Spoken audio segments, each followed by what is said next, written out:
kita langsung saja senam. Nanti selanjutnya akan diisi oleh Dokter Gunadi ya.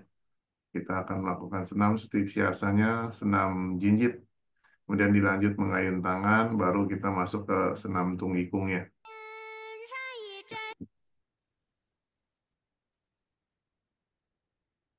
Kita mulai ya langsung ya. Ya, 哦，这呀美个美梦，怀着无比虔诚，默默祈福言颂。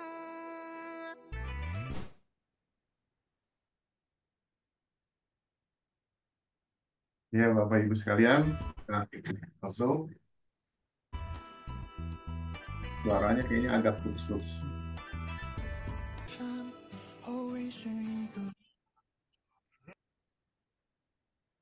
为人一盏灯，寻梦的旅程，笑出长头，点灯的时刻，光明耀出永恒。 Coba saya ganti atau saya matikan video saya. 山 Ya, 外 ya. 还有山，傲梦如 Udah jelas maksud? 远，水畔人回 Suaranya masih kecil ya.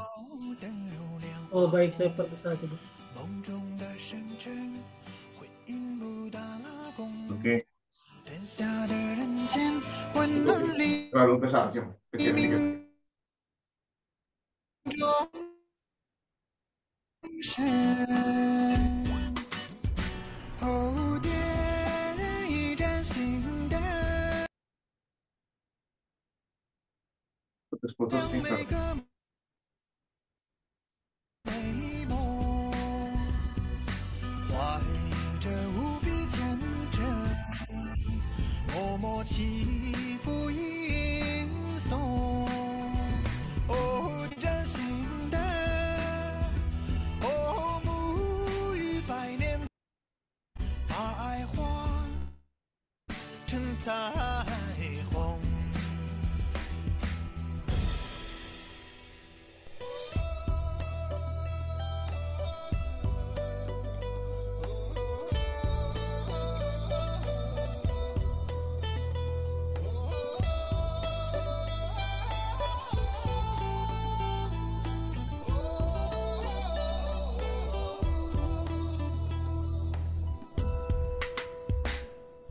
山外还有山，哦，梦如路遥远。水畔人欢水，哦，灯如莲花红。梦中的深沉，回应不大拉弓。灯下的人间，温暖黎明钟声。哦，点一盏心灯，哦，照亮每个美梦，怀着无比虔诚，默默祈福吟诵。哦，点一盏心灯，哦，沐浴百年春风。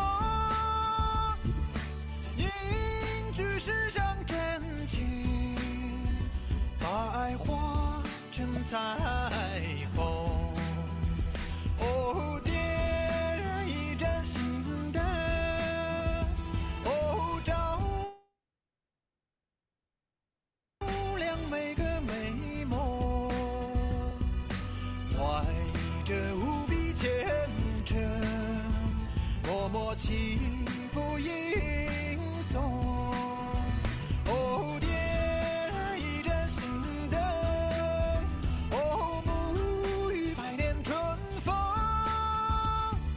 凝聚世上真情，把爱化成彩虹。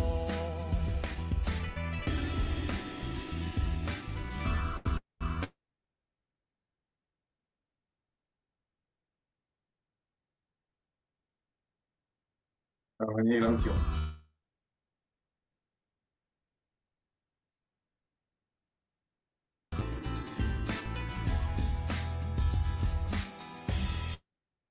Oke, kita masuk ke yang kedua dengan mengayun tangan.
Oke, perlahan-lahan kita lambatkan, lalu kita hirup napas dalam-dalam. Hembuskan melalui hidung, perlahan-lahan. Hirup napas, perlahan-lahan. Lalu hembuskan melalui hidung. Hirup napas lagi, perlahan-lahan. Lalu hembuskan perlahan-lahan. Kita simpan di tangkian.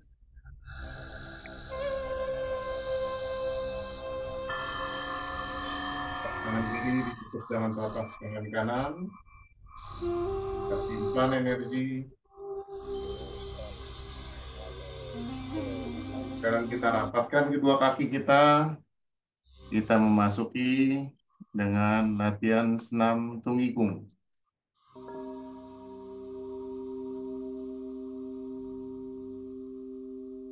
Tegakkan badan kita lurus.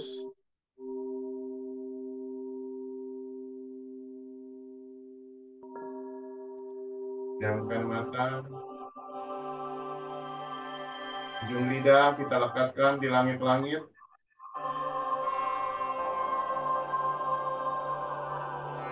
Kita buka selebar pundak kita. Kemudian kedua telapak kaki kita masukkan ke dalam.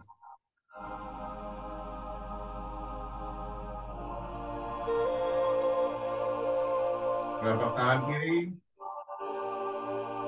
Telapak tangan kiri kita taruh di bawah pusar. Telapak tangan kanan di atas pusar.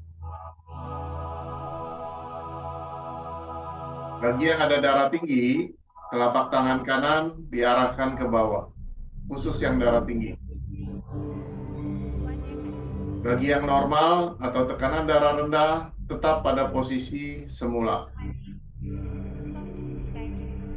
Ujung lidah kita lekatkan di langit-langit.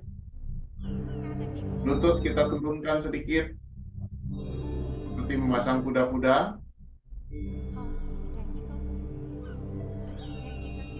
Kita hirup napas normal saja melalui hidung. Pejamkan mata. Kita menggunakan 4 kekuatan dalam diri kita. Yang pertama adalah kekuatan tubuh. Dengan posisi sisi cancuang, membuka pintu sanciau kita. Melancarkan energi dari denmai menuju tumai. Atau dari sanciau menuju waijiao. Sehingga dapat bersirkulasi dengan lancar. Gerakan kedua, kekuatan kedua yaitu menggunakan kekuatan suara. Dalam musik San San Jiu Liu Payau yang menggetarkan seluruh sanciau kita. Ciao bawah, ciao tengah, dan ciao atas. Seluruh sel-sel di organ-organ pada sanciau bergetar. Kekuatan ketiga, kita gunakan kekuatan pikiran. Visualisasikan cahaya sinar putih terang berada di antara kedua telapak tangan kita.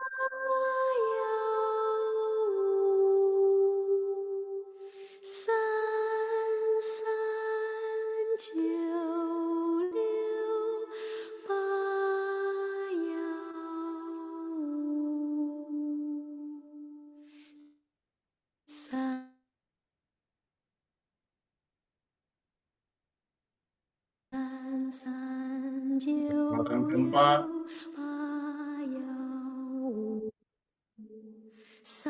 kita katakan kepada seluruh sel-sel berada di sanciau kita. Ciao bawah, ciao tengah, dan ciao atas.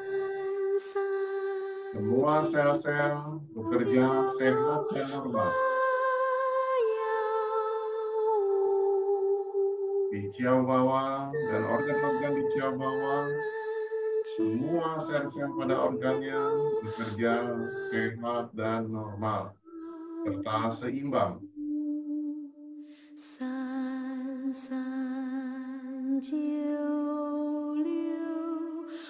Yang tersenyum dan rasakan getaran energi yang begitu luar biasa pada tubuh kita. 三九六八幺 Kita katakan pada Ciao Tengah kita, seluruh sel-sel pada organ di Ciao Tengah bekerja sehat dan normal dan seimbang.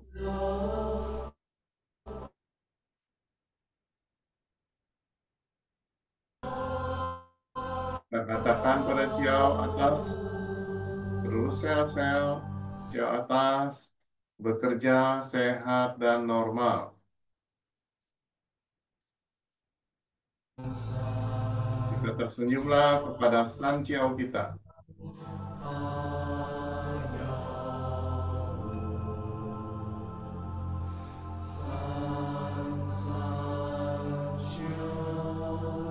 Ucapkan terima kasih kepada San Ciao kita. Semua sel-sel bekerja sehat dan normal. Terima kasih. Terima kasih.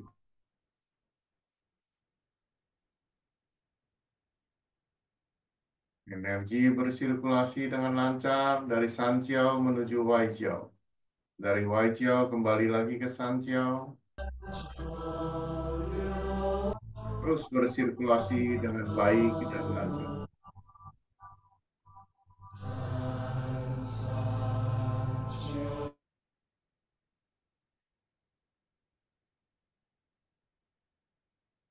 Bila terkonsentrasi dengan baik, kita akan merasakan getaran di seluruh tubuh kita, merasakan aliran yang begitu luar biasa.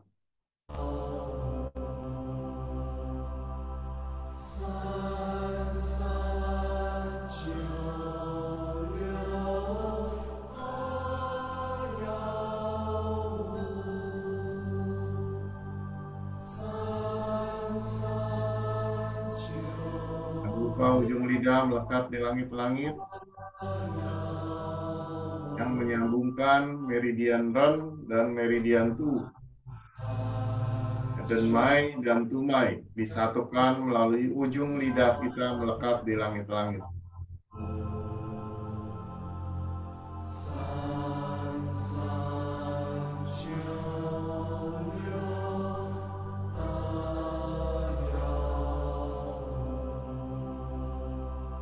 Nahan kita pindahkan telapak tangan kita ke belakang, arahkan kepada kedua ginjal kita, menyinari Wingmen.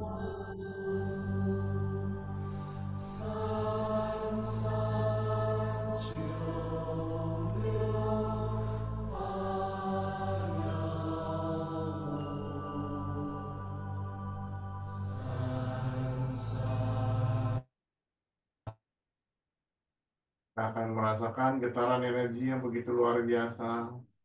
Kedua telapak tangan serasa memeluk bola. Visualisasikanlah cahaya sinar putih terang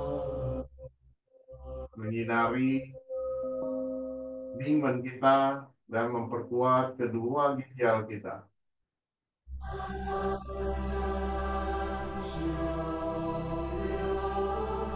Cahaya sinar putih terang membersihkan, menyehatkan kedua ginjal kita. Kuat Yuan Shi kita. Energi perinatal.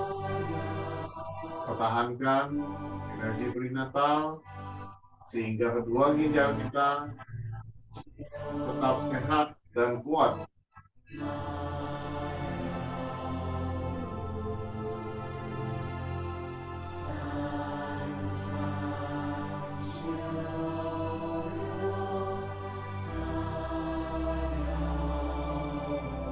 Kita akan merasakan getaran energi yang begitu luar biasa di seluruh tubuh kita, panjang tulang punggung, kaki kita,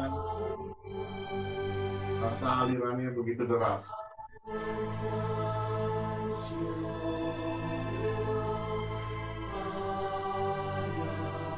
Dan kita tersenyum kepada kedua ginjal kita dan ucapkan terima kasih.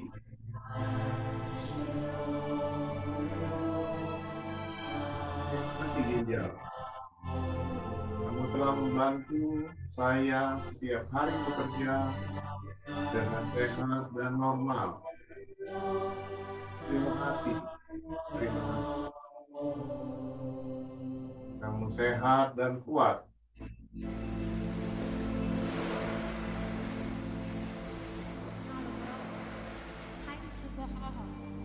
Seluruh kinerja dari sel kedua ginjal bekerja sangat harmonis, sehat dan kuat.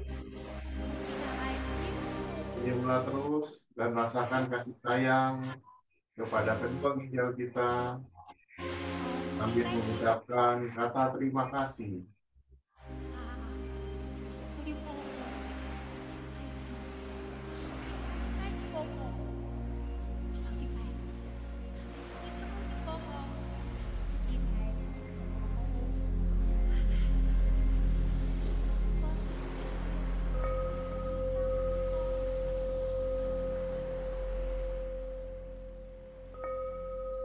Anak-anak kita pindahkan ke depan, seperti memeluk bola. Di depan pusar kita. Mengarah kepada pusar, kedua telapak tangan seperti memeluk bola.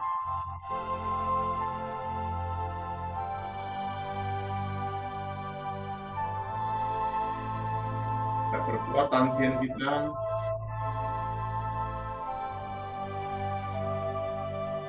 Latihan ini akan memperkuat darah, sehingga darah kita tetap sehat.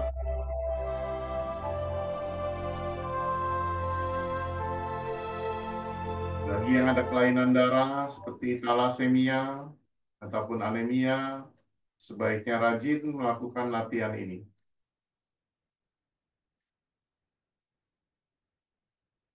Visualisasikan cahaya warna biru terang. Warna biru langit yang terang.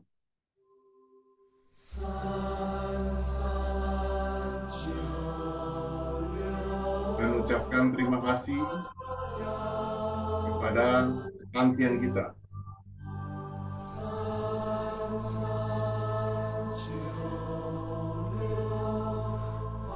Terima kasih. Terima kasih. Terima kasih. Samudra energi semakin kuat. Simpan energi, menguatkan imunitas tubuh,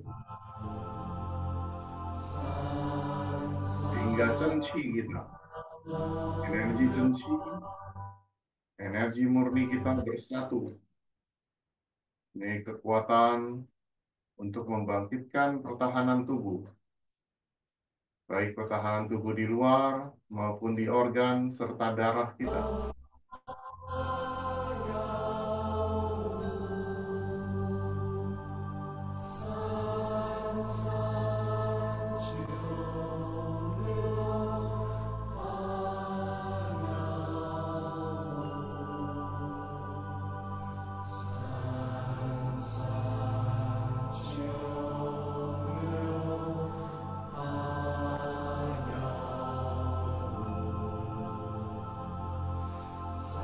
Tangan telapak tangan kita naikkan ke liver. Tangan kanan, telapak tangan kanan diarahkan ke bawah tulang rusuk sebelah kanan, menyinari liver. Berjarak 5 sampai 10 cm terhadap tulang rusuk sebelah kanan. Tangan kiri tetap pada posisinya, tetap mengarah kepada tangkian. Kita perkuat liver kita. Pastikan telapak tangan kanan berjarak 5 sampai 10 cm berada di bawah tulang rusuk sebelah kanan. Kita bersihkan liver kita. Visualisasikan cahaya sinar putih terang menyinari liver kita.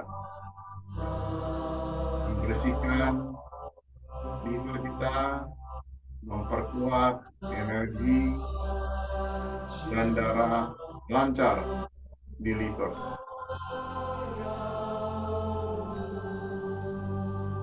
Tersenyumlah pada liver kita dan ucapkan terima kasih. Terima kasih liver. Terima kasih.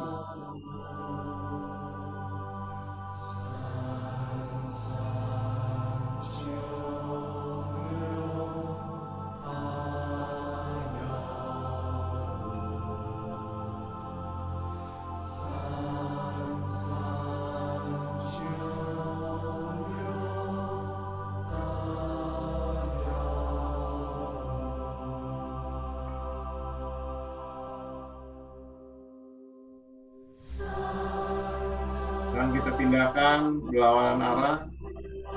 Telapak tangan kiri berada di bawah tulang rusuk sebelah kiri, berjarak 5-10 cm. Telapak tangan kanan mengarah ke bukan pusar, berjarak 30-40 cm. Kita perkuat limpa kita bersihkan limpa kita sehingga menjadi sehat dan kuat. Limpa adalah pusat imunitas tubuh kita. Limpa memperkuat darah, melancarkan peredaran darah,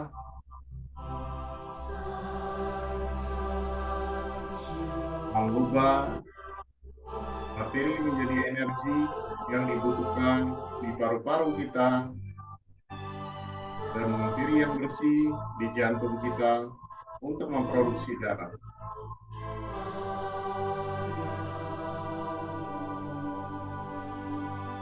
Visualisasikan cahaya putih terang menyinari limpa kita, membersihkan, melancarkan energi dan darah, sehingga limpa kita dapat bekerja sehat dan normal.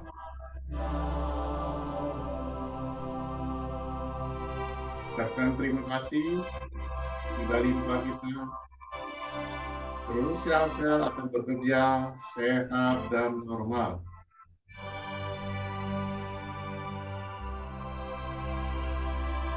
Senyumlah dan rasakan kasih sayang kita pada limpa kita, sehingga limpa kita menjadi sehat dan kuat. Kita akan merasakan aliran energi yang begitu besar.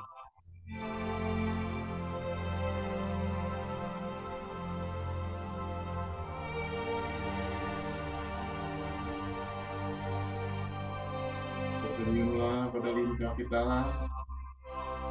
Ucapkan terima kasih, terima kasih, terima kasih. Yang perlahan-lahan kita arahkan ke jantung kita.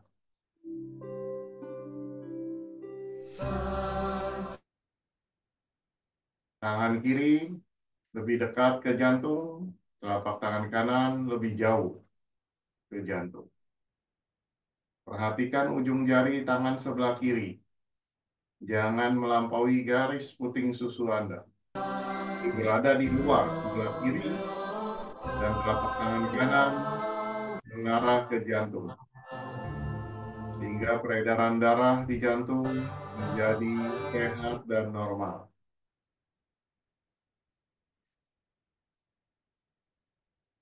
Ucapkan terima kasih kepada jantung kita. Terima kasih jantung. Kamu telah membantu saya beraktivitas setiap hari dengan sehat dan normal. Visualisasikan jantung kita bekerja sehat dan normal, dan tersenyumlah kepada jantung kita. Dia ucapkan terima kasih, terima kasih, terima kasih. Kamu bekerja sehat dan normal.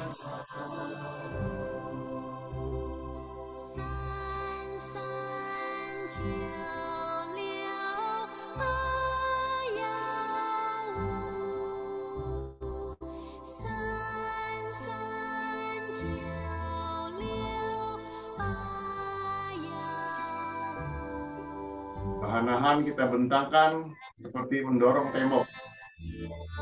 Turun meluruskan kedua telapak tangan kita. Seluruh-seluruhnya.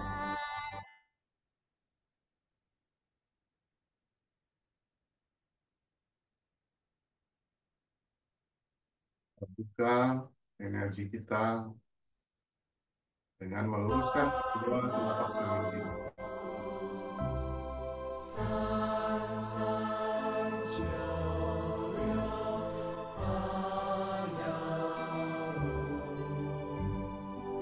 Ujung lidah jangan lupa dilekatkan di langit-langit.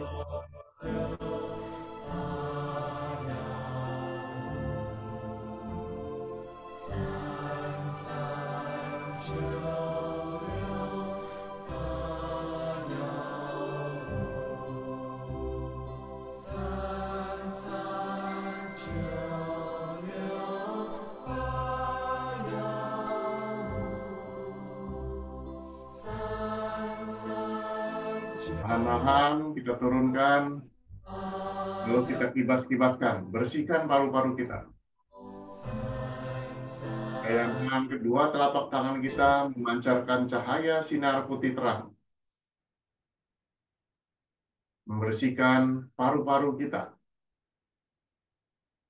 Visualisasikan paru-paru kita menjadi bersih, sehat, dan normal. Tersenyumlah pada paru-paru kita dan ucapkan terima kasih paru-paru. Kamu telah membantu saya beraktivitas dengan sehat dan normal setiap hari. Percepat, bersihkan. Cepat-cepatnya.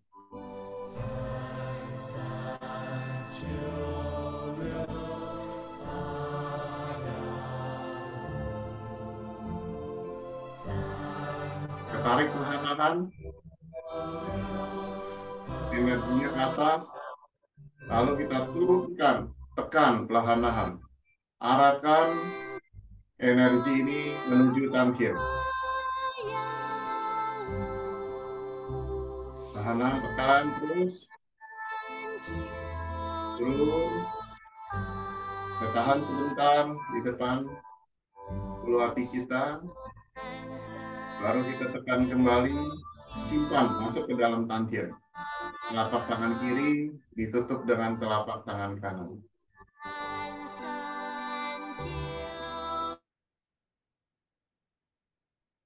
Marilah kita ucapkan afirmasi yang diajarkan oleh Guru Kuo. Qing Chu Dan,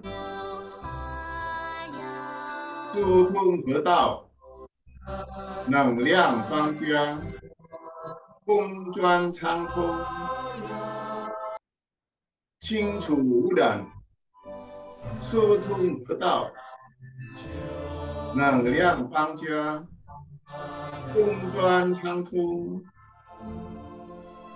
Qing Chu Dan, Tu Tung He Dao, Neng Liang Fang Jia, Gong Juan Chang Tong, 3396-815 3396-815 3396-815。好，很好，非常好，baik, sangat baik, luar biasa baik. Marilah kita berdoa kepada Tuhan Yang Maha Esa, mengucapkan terima kasih atas berkat kesehatan yang baik pada diri kita dan keluarga kita. Terima kasih. Terima kasih. Terima kasih. Kita ucapkan juga terima kasih kepada kedua orang tua kita yang telah membimbing kita, membesarkan kita, sehingga dapat melakukan banyak kebajikan dalam hidup ini. Terima kasih. Terima kasih. Terima kasih. Kita ucapkan terima kasih kepada mendiang Grandmaster Profesor Dr. Guo Zicheng atas sumbangsinya, ilmu pengetahuannya kepada kita semua, sehingga kita bisa melakukan latihan ini dengan baik untuk menyehatkan tubuh kita. Terima kasih. Terima kasih. Terima kasih. Kita ucapkan juga terima kasih kepada sahabat-sahabat semua yang setia melakukan latihan bersama setiap hari Kamis. Dan bagi teman-teman yang berhalangan, semoga mereka pun mendapat menerima energi hasil latihan kita bersama. Semoga mereka selalu dalam kondisi sehat. Terima kasih. Terima kasih. Terima kasih. Kita ucapkan juga terima kasih kepada diri kita sendiri yang semangat, termotivasi melakukan latihan ini, disiplin, melakukan latihan setiap hari maupun hari Kamis ini, hingga tubuh kita menjadi sehat dan kuat. Terima kasih. Terima kasih. Semoga semua makhluk hidup berbahagia.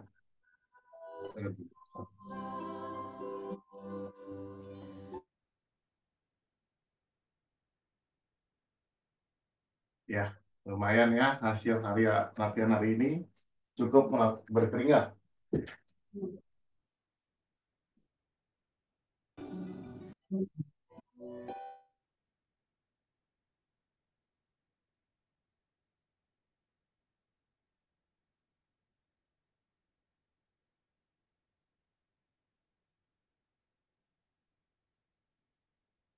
Malam, Lose. Senang sekali. Malam, Sucian ini apa kabar? Ya, baik. Wah, Tidak saya ada bisa waktu, sekali Lose. hari ini. Banyak acara. Iya, lama ketemu Sucian ini. Iya, 3 bulan ya. Baru tadi kita ngomong sedikit ada Sucian ini. Benar-benar muncul Sucian ini. Rupanya baik ini. Iya. Ya, bagi sahabat-sahabat yang mau bertanya, silakan. Nanti akan dibantu mengisi acara ini oleh Dr. Gunadi.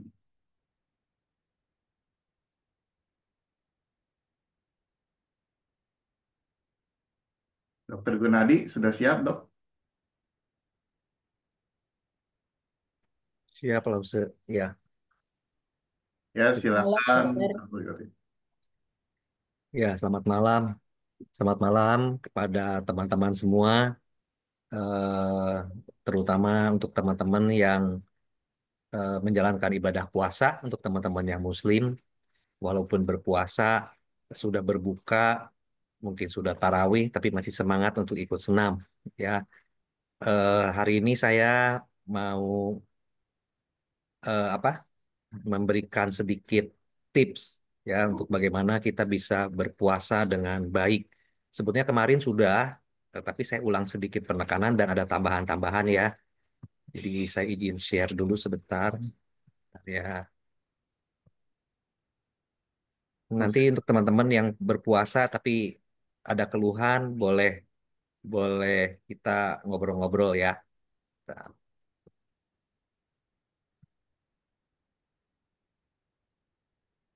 kemarin saya singgung eh, tentang berpuasa, yaitu manfaatnya jam-jam puasa itu ternyata punya manfaat yang berbeda-beda ya teman-teman. Nah, secara singkat yang dilakukan selama ini eh, untuk teman-teman yang Muslim itu ada di yang puasa kurang lebih 12 ini ya, 12 sampai 14 jam. Nah, sebetulnya berpuasa itu di semua agama ada caranya sedikit berbeda-beda dan bahkan di satu agama pun ada bermacam-macam puasa gitu ya. Nah, puasa untuk kesehatan sebetulnya dibagi seperti ini, tapi kita akan kemarin saya sudah bahas ini ya yang sampai 48 jam, 72 jam gunanya untuk apa, bagaimana efeknya terhadap badan. Nah, pada malam hari ini saya akan fokus puasa yang sedang teman-teman muslim jalankan yaitu antara 12 sampai 14 jam. Jadi kurang lebih dengan puasa yang benar, artinya sewaktu sahur itu makan lebih banyak, lalu makan makanannya jangan yang banyak manis, karena kalau makanan yang manis itu cepat kenyangnya dan cepat laparnya. Jadi diusahakan makan yang tidak manis tapi banyak mengandung serat, protein dan lemak begitu ya. Nah, kalau itu bisa dilaksanakan dengan puasa 12 sampai 14 jam ini, artinya ada kondisi-kondisi di mana kita tidak ngemil setelah sahur sampai ke berbuka itu tidak makan dan tidak minum. Artinya makanan yang dimakan sewaktu sahur sudah selesai dicerna.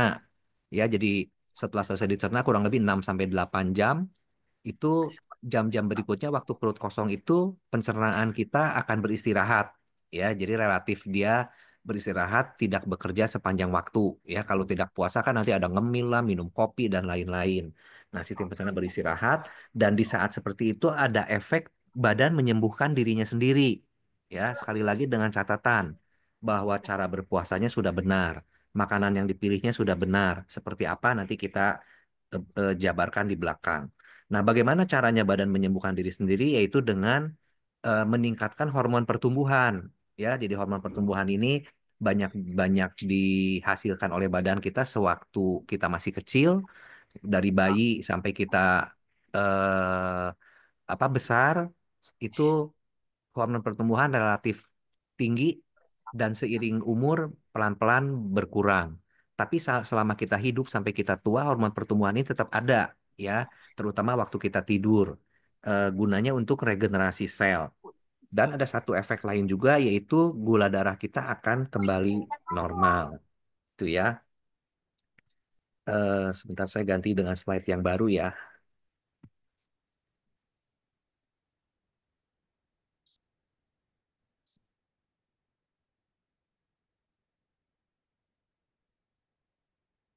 Hilang. Sebentar ya teman-teman, kemana yang tadi?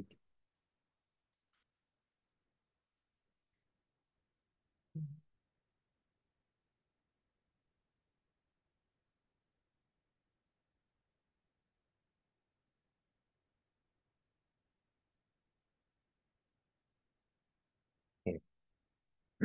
Nah, jadi berpuasa itu bagaimana? Tadi kan saya sudah bilang bahwa efek manfaat baik itu akan kita dapatkan asal cara berpuasa kita itu benar, ya. Jadi bagaimana cara berpuasa yang benar? Yaitu jangan terlalu banyak makanan yang digoreng, ya. Kenapa? Karena ketika kita makan makanan yang digoreng, minyak-minyak itu eh, karena kalau puasa eh, secara muslim itu tidak minum dan tidak makan. Ya kan puasa ada yang tidak makan tapi boleh minum gitu ya. Kalau ini kan tidak makan dan tidak minum selama 12 sampai 14 jam. Otomatis kalau kita terlalu banyak makan makanan yang digoreng itu akan membuat tenggorokan kita terasa lebih kering ya dan itu akan menimbulkan rasa haus sehingga eh, kita itu tidak nyaman ya selama sedang berpuasa.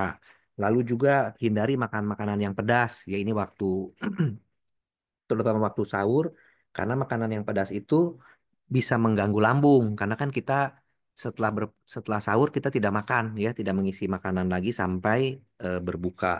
Ya lalu minuman-minuman atau makanan yang bersifat asam, yang pakai cuka, lalu apa? eh, ya seperti saus-saus gitu ya yang sifatnya asam, yang pakai jeruk nipis dan lain-lain sebaiknya dikurangi ya, dihindari. Minuman manis juga sama. Jadi sewaktu sahur teman-teman jangan minum minuman yang manis ya. Eh, Kalau mengikuti emosi biasanya maunya yang manis gitu ya karena dirasakan lebih segar. Tapi minuman manis ini artinya mengandung gula yang tinggi sehingga ketika eh, gulanya meninggi, biasanya badan akan berusaha menetralkan dengan mengeluarkan insulin. Sehingga ketika insulin dikeluarkan, eh, gula darahnya turun ke level yang di bawah normal dan kita langsung merasa lebih lapar lagi, gitu ya. Makanya orang-orang yang walaupun tidak berpuasa tapi pola makannya banyak makan manis, karbohidrat tinggi, itu umumnya cepat kenyang dan cepat lapar. Makanya mereka cenderung menggemuk, gitu ya.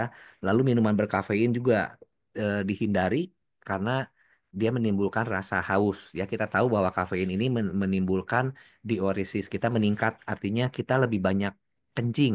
Ya, otomatis banyak kencing, banyak cairan dikeluarkan, badan kita akan butuh cairan, butuh minum gitu ya. Nah, lalu ada takaran apa ya, patokan ini sih, patokan bagaimana kita minum. Tapi patokan minum ini tidak jadi pakem yang pasti harus begini rumusnya. Tapi kurang lebih bahwa kalau kita minum itu kita harus minum kurang lebih sehari itu 2 sampai 2,5 liter. Ya, nah sedangkan bagaimana cara mengatasi bahwa kita sahur lalu tidak makan tidak minum lalu harus berbuka. Ya, nah kurang lebih sorry. Kok hilang ya? Nah, kurang lebih seperti ini. Jadi 2 gelas waktu berbuka, ya ini kurang lebih sekitar 200 sampai 250 mililiter per gelas. Jadi kurang lebih 400 sampai 500 mili waktu berbuka. Ya, atau kita kasih patokan kurang lebih 600 mili lah kalau pakai botol air minum dalam kemasan gitu ya, kurang lebih 600 cc kan gitu ya. Eh, nah, kalau yang ini 4 gelas waktu berbuka waktu makan malam ya, sebelum makan lalu setelah makan malam 1 gelas, lalu setelah tarawih, lalu setelah apa menjelang tidur. Tapi ini sekali lagi bukan patokan pasti. Eh, Kalau misalnya lebih dari ini karena memang ada rasa haus, ikuti gitu ya, ikuti. Tapi kalau kurang dari yang dianjurkan ini hati-hati ya, karena kalau tidak tercapai 2 liter nanti terjadi dehidrasi di tingkat sel dan itu akan menimbulkan inflamasi gitu ya, selnya akan menjadi sakit. Lalu 2 gelas waktu sahur itu ya. Nah, waktu berbuka jangan makan makanan yang berminyak karena berbuka itu kan malam. Nah, kalau malam, makanan-makanan yang banyak mengandung minyak, mengandung lemak itu akan lebih lama diolah oleh badan kita. Sedangkan eh, kita sudah harus persiapan tidur dan bangun di waktu subuh untuk makan sahur gitu ya. Jadi kalau makanan di waktu berbuka terlalu berminyak, itu pengolahannya akan butuh waktu lebih lama ya, sehingga nanti waktu waktu sahur makanan yang malam itu belum belum belum banyak yang selesai dicerna, terutama yang mengandung lemak. Ya, nanti perutnya menjadi begah. Lalu yang tinggi gula juga jangan, kafein juga jangan karena akan membuat kita kehausan. Lalu kalau malam-malam jantung berdebar dan lain-lain gitu ya. Makanan pedas ini supaya kita lambung kita itu tidak iritasi ya. Nah, manfaat kesehatan kalau misalnya teman-teman berpuasa dengan patokan-patokan yang tadi itu akan mendapatkan manfaat kesehatan. Ya tentunya dengan mengurangi minyak, lalu makanan-makanan waktu ngemil kita nggak ada lah, makan bala-bala, gorengan dan lain-lain, otomatis eh, asupan kolesterol dalam badan kita menjadi berkurang. Ya, jadi orang-orang yang punya sakit kolesterol harusnya sewaktu sesudah menjalankan puasa itu waktu dicek nanti setelah 1 bulan harusnya semua marker-marker ini secara laboratorium harusnya membaik. Kalau misalnya setelah berpuasa lalu cenderung naik, berarti cara berpuasanya salah. Ya, hipertensi otomatis juga berkurang gitu ya, karena ya itu dari makanan berkurang, asupan garamnya juga jadinya berkurang. Pokoknya seluruh sistem badan kita akan menjadi lebih baik ya, dan otomatis badan akan menjadi lebih kurus karena terjadi pembakaran lemak. Tadi ingat bahwa kalau berpuasa 12 sampai 14 jam karena makanan yang dari sahur sudah habis dicerna sewaktu sepanjang hari kita bekerja, beraktivitas, otomatis menjelang kita menuju ke maghrib untuk berbuka, itu badan memakai cadangan lemak untuk menghasilkan energi, ya. Kecuali kalau teman-teman makan waktu sahurnya terlalu bombastis gitu ya, sehingga kalorinya tetap aja bukannya berkurang, tapi malah bertambah, ya. Nah, eh, tipsnya untuk kesehatan berpuasa di bulan Ramadan ini. Jadi waktu sahur sebaiknya tidak merokok, perbanyak makanan serat ya, sayuran dan buah. Ini maksudnya supaya kita lebih lama rasa kenyangnya. Lalu pagi, siang sampai sore ya beraktivitas seperti biasa, harusnya seperti itu gitu ya. Eh, jangan nggak perlu mengurangi kegiatan-kegiatan yang standar gitu ya, kecuali kalau seorang atlet yang harus bekerja harus berlatih ekstra. Nah, itu kan apa tuh tentunya kalau yang berolahraga untuk untuk bertanding mengejar prestasi. Nah, waktu eh, berpuasa tentunya mereka kan nggak boleh minum. Nah, itu yang perlu dikonsultasikan dengan pelatih, dengan dokter, dokter kedokteran olahraga kan ada. Bagaimana menyiasati ini? Apakah porsi latihan yang dikurangi atau gimana itu ya? Nah, terus ibadah wajib, perbanyak ibadah sunnah. Ini sih mungkin secara secara apa ritual agamanya gitu ya. Nah, waktu berbuka puasa itu dimulai dengan air putih harusnya ya, air putih hangat supaya relatif sama dengan suhu badan kita. Ya, dan ini makanan manis sebetulnya yang dimaksud bukan tajil ya, tapi salah satunya ada kurma. Kenapa kurma dipilih? Karena kurma adalah makanan yang bernutrisi gitu ya. Eh, Banyak pilihan di Indonesia sebetulnya selain selain kurma gitu ya. Yang penting kita tahu jumlahnya jangan terlalu berlebihan.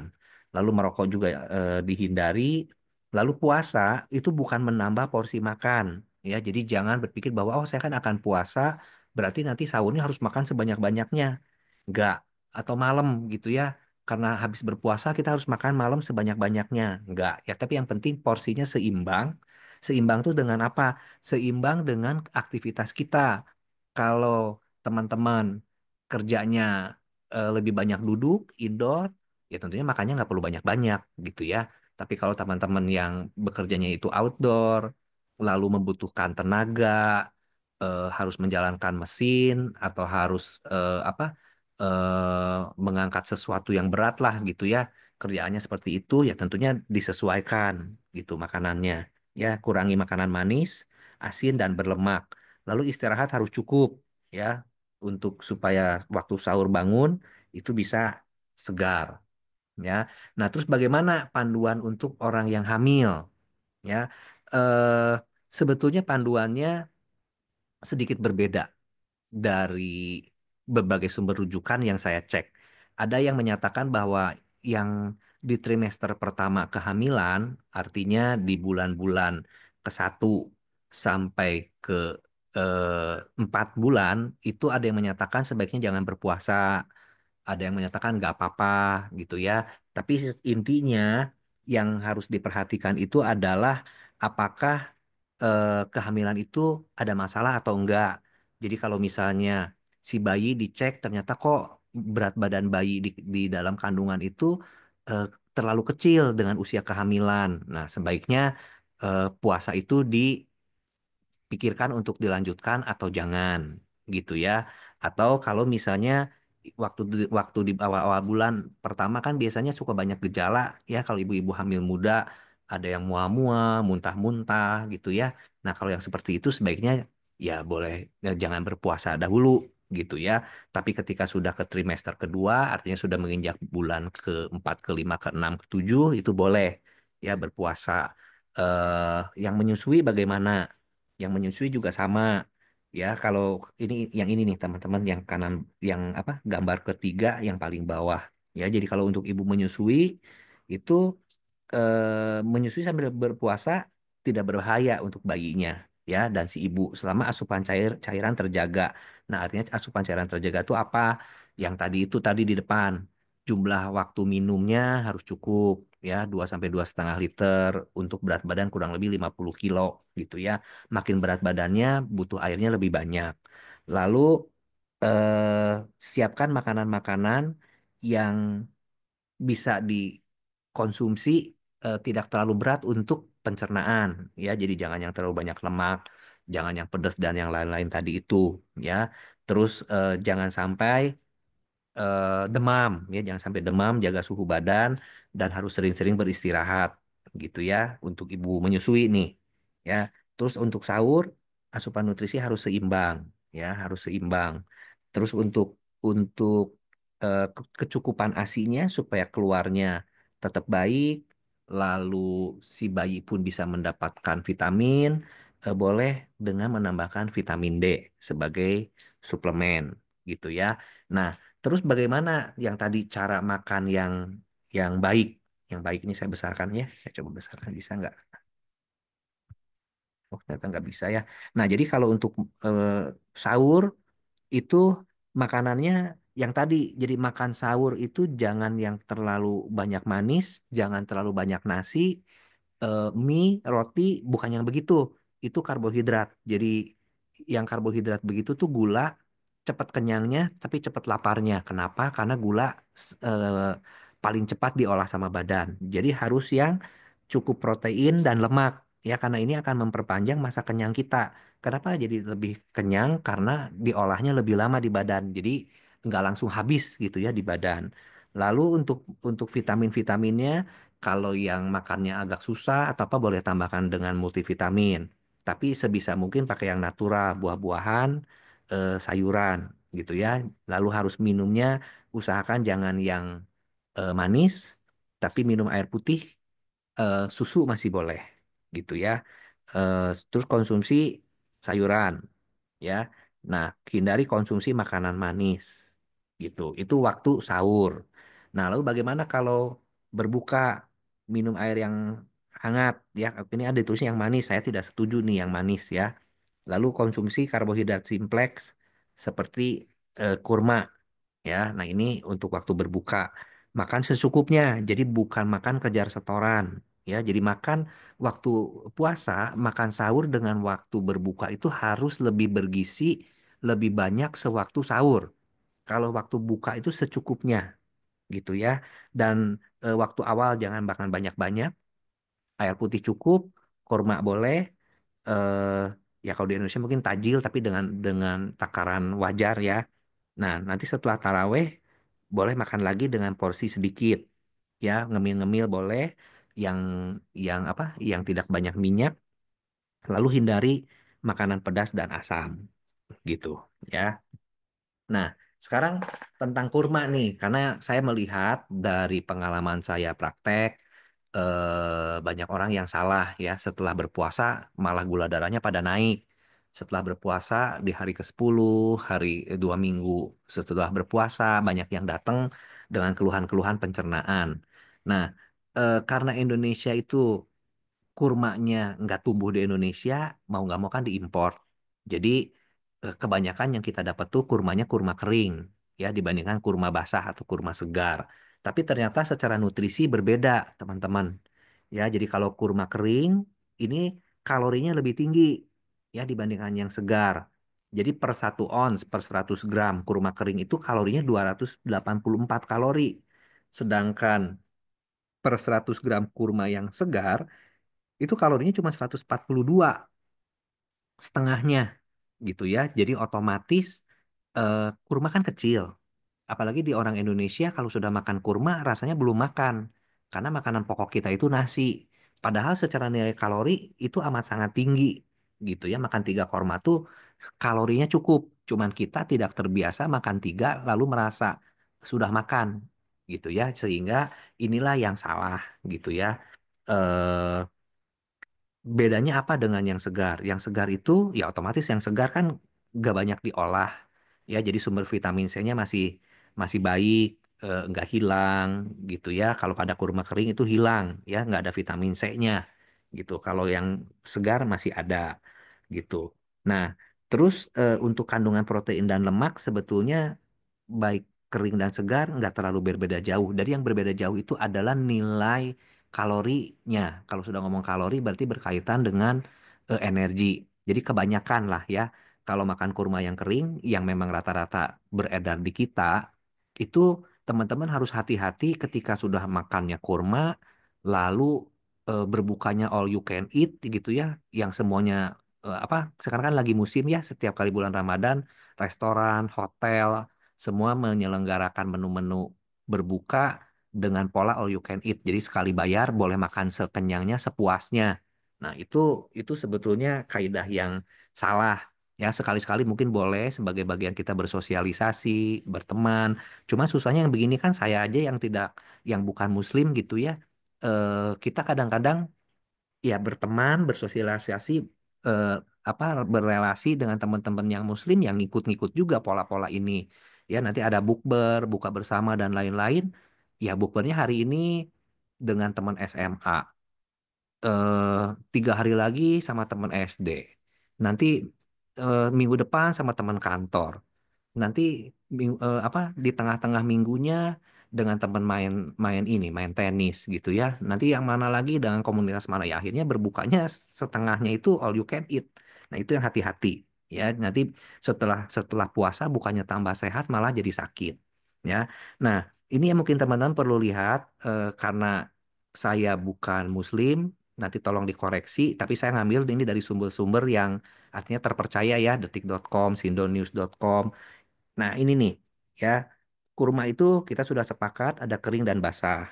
Nah, ini yang apa alinea kedua, tahukah Anda bahwa Rasulullah SAW menganjurkan berbuka puasa dengan kurma basah? Ya, kurma basah memiliki kadar air dan gula yang cukup tinggi sehingga baik dikonsumsi saat berbuka puasa. Ya, jadi kalau yang basah otomatis kandungan airnya masih cukup, gulanya juga cukup, bukan ketinggian. Ya, memang asli dari buahnya mengandung gula yang tidak cenderung tidak meningkatkan gula darah. Kita bombastis gitu ya. Nah, lalu ini Nabi juga berbuka puasa dengan kurma basah. Kurma basah itu kandungan airnya masih cukup tinggi. Jadi usahakan kalau syukur-syukur bisa dapat, cobalah beli sedikit lebih mahal, tapi itu sesuai dengan kaidah yang seharusnya. Gitu ya, dengan mengkonsumsi kurma yang basah tuh tubuh bisa mendapatkan manfaat dari kebaikan air dan gula. Ya, nah ini juga sama sumbernya dari sini ya, berbuka ala Nabi gitu ya. Nabi selalu berbuka dengan kurma basah sebelum sholat. Jika beliau tidak mendapatinya, maka beliau berbuka dengan kurma kering. Jadi kurma kering pilihan kedua. Dan jika tidak mendapatkan kurma kering, beliau berbuka dengan beberapa teguk air. Ya, nah inilah kaidah berbuka yang benar, teman-teman. Gitu ya. Saya tidak menutup menutup, artinya melarang atau apa bahwa berbuka yang bombastis itu jelek sih. Ya memang jelek. Cuma ya kita kan bersosialisasi ya, nggak mungkin pertemanan atau kebiasaan di kantor lalu kita menolak sendiri ya ikutlah ya tapi makan secukupnya di sana gitu ya. Nah, ini yang memang banyak beredar kan seperti ini ya tawaran-tawarannya, coba teman-teman nanti perhatikan, ini bukan iklan, saya hanya mengambil contoh jenis-jenisnya. Teman-teman bayar satu harga, ini pasti dicobain satu-satu ya. Kita kan cenderung nggak mau rugi, sudah keluar uang, masa nggak dicobain satu persatu. Nah, disitulah bagaimana kita harus mengambil keputusan itu ya. Dari mana? Nah, ini saya ambil contoh juga bagaimana di Mombasa. Mombasa itu di mana ya? Seperti ini berbukanya, teman-teman. Tuh perhatiin isi-isinya seperti apa. Ya, mungkin ini ada roti apa, ini ada kurma tuh yang kecil, lalu dengan segelas air putih. Nah, kurang lebih seperti ini ya. Mungkin ini sekian slide dari saya. Kalau ada yang mau bertanya, mau menanggapi, mau menambahkan, silakan.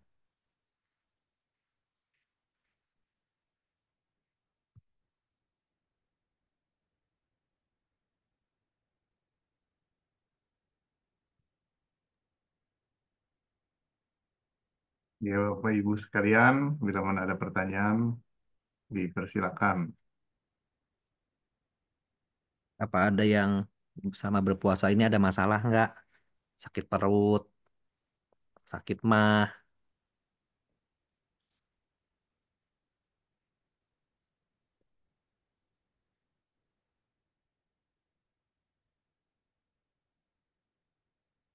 Ya, kelihatannya udah pada lelah nih. ya udah pada ngantuk ya. Ya nggak apa-apa. Ya sekalian saya mengulangi apa yang eh, apa yang diceritakan di minggu lalu. Jadi di tahun ini Body Space Medicine akan merayakan HUT yang ke-15 ya teman-teman. Tung Ikung ini adalah salah satu dari teknik body space medicine ya, sebetulnya banyak sekali tekniknya. Ini yang bisa dikerjakan oleh orang awam, tidak perlu latihan khusus, tinggal mengikuti instruksi gitu ya, karena seperti senam. Tapi senam ini senam yang luar biasa, yaitu senam diam tapi bergerak. Badan kita cenderung nggak banyak bergerak, tapi sel-sel kita itu bergerak dengan luar biasa ya. Jadi para pakar-pakar energi yang saya ingat itu Pak Beni Cikung almarhum, Lalu Lause Hilman pernah cerita waktu ke Jogja ada orang dari keraton juga memuji teknik ini. Ya, teman-teman perlu bersyukur nih. Dan saya juga salut dengan kedisiplinan dan kerajinan teman-teman untuk selalu hadir di Senam Tung Ikung ini. Nah, nanti di HUT BSM kurang lebih bulan Oktober, kita tuh akan berkumpul bersama-sama secara offline dengan guru-guru besar dari China. Ya, kita sedang sedang urus itu. Jadi teman-teman boleh menyiapkan waktu kurang lebih kalau tidak ada perubahan itu tanggal 13 Oktober acaranya ya tolong catat di agenda. Nah, akan banyak sekali materi-materi yang bisa diambil dari situ ya. Nah, terkait dengan urusan itu jadi kita membutuhkan membutuhkan dukungan juga ya dari semua pihak baik moral, material, doa dan sebagainya. Nah, mengarah ke sana karena secara organisasi kami membutuhkan apa ya, membutuhkan dana, membutuhkan bantuan dan lain-lain. Eh, Kelas-kelas untuk body space medicine ini akan dibuka banyak sekali acara-acara ya untuk menjembatani acara ke Oktober ya supaya teman-teman nanti bisa mengerti pengajaran dari San Lause ya sebagai putri dari Kuo Lause, founder Body Space Medicine ya.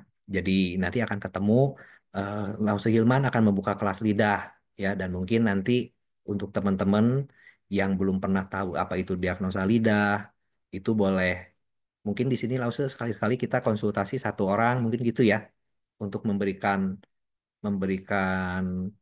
apa tuh Gambaran. gambaran gitu ya. Dan itu akan kita buka kelas khusus untuk itu gitu ya, akan dipersiapkan sesudah Lebaran. Kelas ini terus terang akan amat sangat berguna untuk para praktisi ya. Saya cukup lama belajar TCM dan diagnosa lidah body space medicine ini unik dan berbeda ya, tapi luar biasa powerful. Jadi ini ilmu yang luar biasa lah ya. Selama ini Lau Sudirman belum pernah mengajarkan ini loh, gitu. Jadi ini kita akan buka kelas itu ya untuk praktisi akan punya tambahan ilmu yang bisa applicable untuk orang awam juga bisa untuk mengobati diri sendiri dan keluarga gitu ya. Karena ilmunya ya apa canggih ya. Nah, kurang lebih itu nanti ada update-update lain kita akan sampaikan.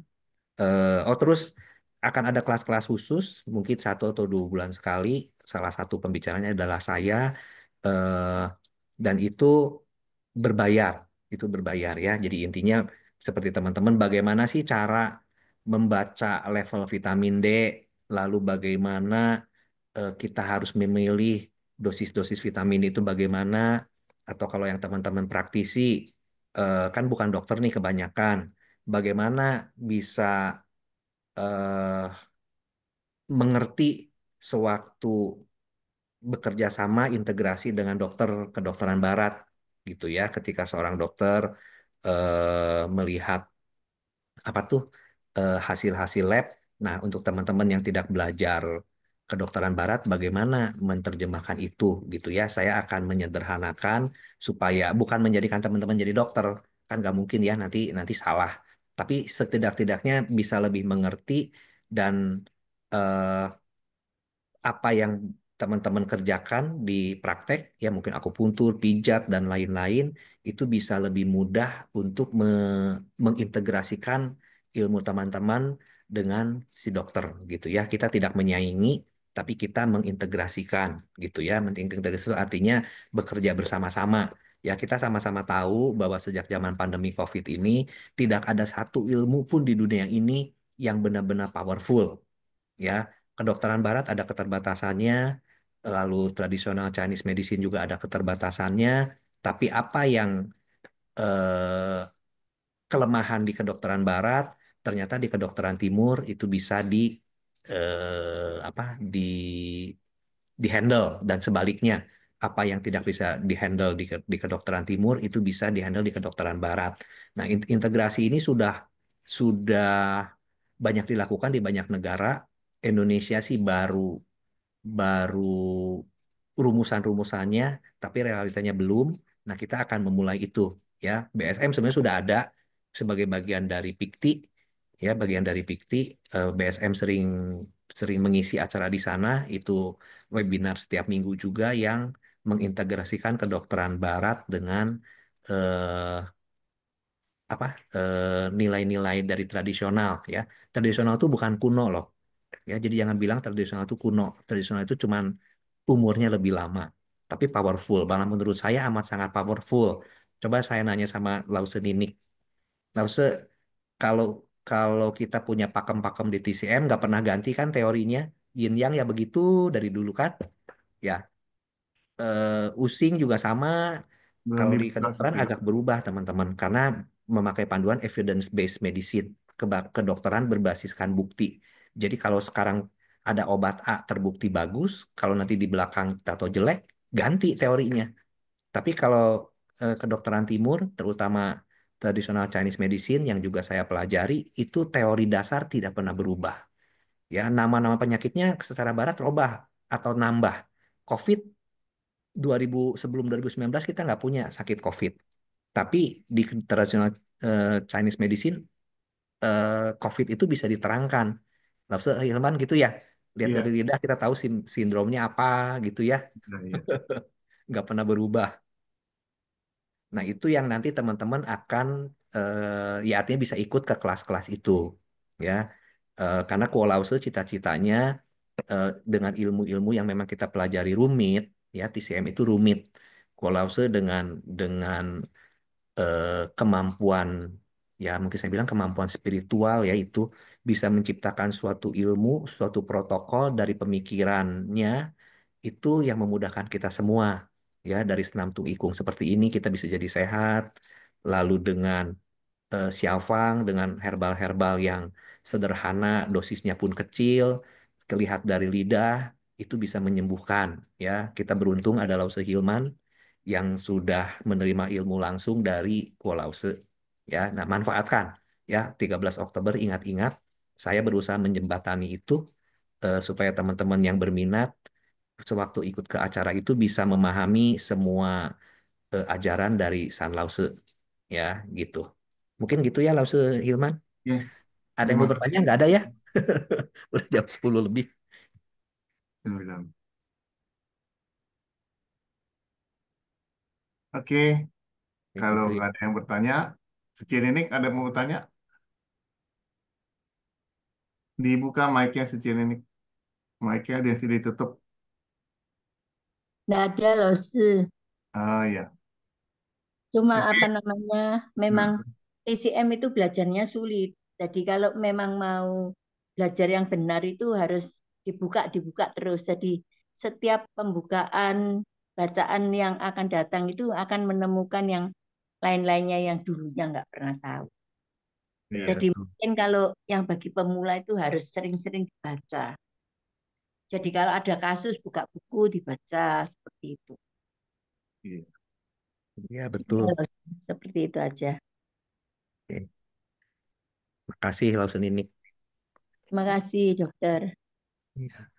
Oke, kita akhiri ya untuk malam hari ini. Terima kasih atas kerjasama dan juga partisipasinya. Semoga nanti di Oktober semua bisa ikut ya meramaikan acara 15 tahun BSM ya di Di mana Jakarta ya, Los. 15 tahun Iya, di Jakarta. Jakarta. Berapa hari? Ya cuma sehari aja. Oh, Jadi sehari aja. iya. Sehari tapi padat, padat berisi daging semua, Lause. Oh, mestinya 2 hari, Los. 1 hari kurang. Ya, kita hitung-hitung Lause Ninik. Iya. Oke. Nanti jangan lupa Lause Ninik datang ya. Tanggal berapa? 13 Oktober. Rencana Oktober. 13 Oktober, Lause. Tapi nanti makin mendekat pengumumannya tetap akan tetap kita sampaikan. Iya. Iya, Tapi pasti Oktober. Pasti Oktober. saya usahakan. Iya. Oke, kita akhiri untuk malam hari ini. Sampai jumpa di minggu depan. Terima kasih. Wassalamualaikum Terima warahmatullahi kasih. wabarakatuh. Sampai sata, bos kita. Semoga semua makhluk hidup berbahagia. Ya, Ya, sehat terima anak. kasih, Cang Selman. Terima An- kasih an. semuanya. Selamat malam, Pak Dokter. Malam sekian Malam, ini. Nanti selamat. Ya. semuanya. Saya akhiri ya.